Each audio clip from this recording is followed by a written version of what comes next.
ఇగో మన ఆవద్దు 1 2 3 4 పాదాలు కూడా ఎక్కేసింది రాబాయ్.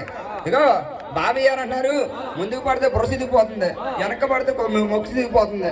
బాబాయ్ మీ ఆబోతు కూడా తోకలో పెట్టేసి నువ్వు అన్నారు. బాబాయ్ కత్తడి నరికేస్తాను, తోక నరికేస్తాను రాబాయ్. దేవుడు ఎద్దంటావా బాబాయ్? జంగం బసవి గారు యశోదమ్మ గారు పెట్టి చెప్పిన ఇచ్చి